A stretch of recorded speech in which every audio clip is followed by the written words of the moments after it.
ચલો L 87 બરાબર આગળનો દાખલો જોયો તેના એ જ છે ab બરાબર b એ સાબિત કર્યું તો બીજું કયું પરિણામ સાબિત કરવાનું છે ab બરાબર a b જો આમાં બે દાખલા છે પહેલા આ સાબિત કર્યું હવે આ સાબિત કરીએ એટલે આ બંનેનો ઉપયોગ કરીને હવે આ સાબિત કરીએ બરાબર તો આ સાબિત કરવું હોય તો આ વિધાનને p ઓફ n કહી દો ચલો p ઓફ n કેટલા વિધાન p ઓફ n શું આપેલું છે ab બરાબર a n b n આ વિધાન છે જે સાબિત કરવાનું છે એને વિધાન p ઓફ n કહો ચલો પહેલો મુદ્દો કોના માટે n બરાબર 1 માટે આ પરિણામ સાબિત કરવું હોય તો બે શરત કઈ આપેલી છે ab બરાબર ba અને ab બરાબર b n આ બંને શરતનો ઉપયોગ કરીને આ સાબિત કરો પહેલા આપણે આ શરતનો ઉપયોગ કરીને આ સાબિત કર્યું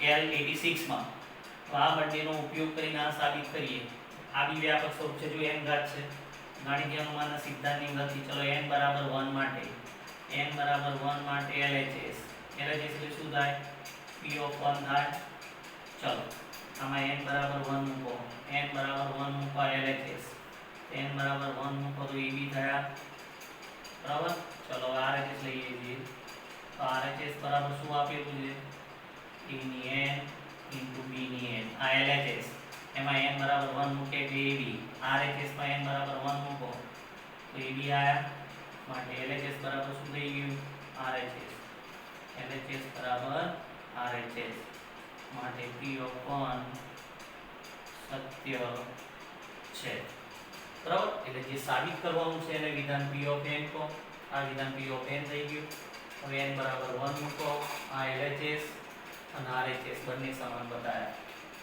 ચલો બીજો મુદ્દો કોના માટે હવે n બરાબર k માટે મૂળ જે વિધાન છે એમાં n બરાબર k મૂકો તો p ઓફ k શું થશે n બરાબર k મૂકો વિધાન કયું આવ્યું ab બરાબર a b અને સ્ટાર આ n બરાબર k માટે જ્યાં n દેખાય છે k મૂક્યા આ સાબિત નથી કરવાનું સત્ય છે એમ સ્વીકારતા આ સ્વીકારી લેવાનું સત્ય છે એમ સ્વીકારતા પહેલો મુદ્દો n બરાબર 1 માટે બીજો મુદ્દો n બરાબર k માટે ત્રીજો મુદ્દો છે કોના માટે n બરાબર k + 1 માટે હવે n ની જગ્યાએ k + 1 ઉપર શું થશે p ઓફ k + 1 આમાં n ની જગ્યાએ k + 1 મૂકો શું થશે ab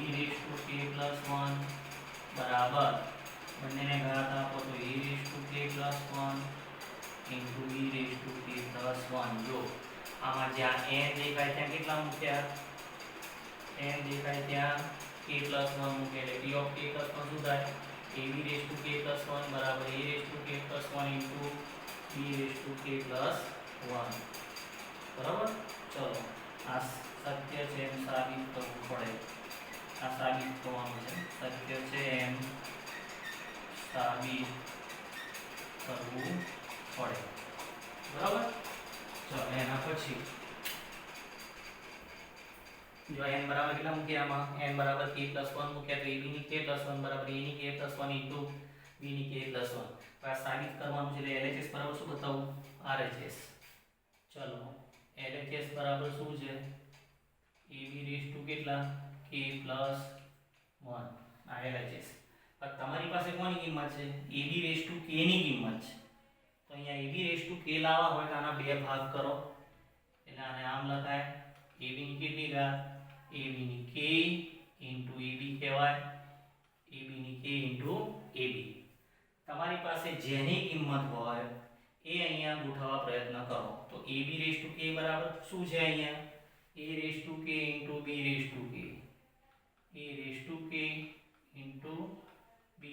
k ab શેના પરથી લખ્યું સ્ટાર પરથી બરાબર આ સત્ય છે એમ સ્વીકારેલું છે આપણે આ એટલે હંમેશા આની કિંમત આ સાબિત કરવામાં મૂકવાની ab k અહીંયા લાવવા પ્રયત્ન કરો તો ab ની k + 1 LHS થયું આના બે ભાગ કરો ab ની k ab તો હવે ab ની k ઘાતની કિંમત કેટલી a raise to k into b raise to k. હવે જૂથનો નિયમ વાપરું છું, જો આમ લખું છું a રેઝ ટુ k, આ બંનેને જોડે લખો b raise to k into a into b. કયો નિયમ વાપર્યો? જૂથનો નિયમ. જો આને છૂટા દીધા, b રેઝ ટુ k ની બાજુમાં શું લખ્યું a ઇન્ટુ b. જૂથનો નિયમ વાપરવાનો, બરાબર. હવે જો b raise to k into a, આના બરાબર શું લખાય એ તમે આગળ જે દાખલો બને એમાં સાબિત કરી લો. b raise to k, ab raise to n બરાબર b raise to n a હોય તો b raise to k into a બરાબર શું લખાય? ab રેઝ ટુ k લખાય, બરાબર. તો આની જગ્યાએ શું લખાય? a raise to k m ના m ઇન્ટુ આની જગ્યાએ શું લખાય? b raise to n into એની જગ્યાએ શું લખાય? ab raise to n. તો એ k હોય તો b raise to k into એની જગ્યાએ શું લખાય? ab raise to k. ab raise to k into b અહીં બાજુમાં લખી નાખું. કઈ રીતે લખાય? ab રેઝ ટુ n બરાબર શું થાય? b raise to n into a. આ સાબિત કર્યું છે આપણે આગળ, બરાબર. પહેલા દાખલામાં સાબિત કર્યું છે. ચલો હવે જૂથનો નિયમ વાપરી દઉં. a રેઝ ટુ k ની બાજુમાં a ને લખી દઉં અને અહીંયા b રેઝ ટુ k ની બાજુમાં b ને લખી દઉં, બરાબર. તો અહીંયા આધાર સરખો એટલે ઘાતનો સરવાળો તો a ની કેટલી આવી? k + 1 થાય. અહીં બાજુમાં b ની કેટલી આવી? k + 1. બરાબર. શું આવી ગયું? RHS. આ સાબિત કરવાનું તો આવી ગયું RHS, બરાબર. માટે શું સત્ય છે? p ઓફ k + 1 સત્ય છે. માટે શું સત્ય સ્વીકાર્યું? p ઓફ k સત્ય સ્વીકાર્યું. સાબિત શું કર્યું? p ઓફ k + 1 સત્ય. આ સ્વીકાર્યું અને ઇમ્પ્લાઇઝ આ સાબિત કર્યું. માટે ગાણિતીય અનુમાનના સિદ્ધાંત પરથી p ઓફ n એ પ્રત્યેક n belongs to n માટે સત્ય છે. ક્લિયર? ગાણિતીય અનુમાનના સિદ્ધાંત પરથી p ઓફ n એ પ્રત્યેક n belongs to n માટે સત્ય છે. એટલે આ જો બે દાખલા ભેગા આપેલા છે, આ પૂછે તોય ને આ પૂછે તોય, બરાબર. આ પૂછે તોય અને આ પૂછે તો બંને દાખલા L86 માં આપણે આ દાખલો ગણ્યો છે અને L87 માં આપણે આ દાખલો ગણ્યો છે. ગાણિતીય અનુમાનના સિદ્ધાંતથી સાબિત કર્યા છે બંને દાખલા.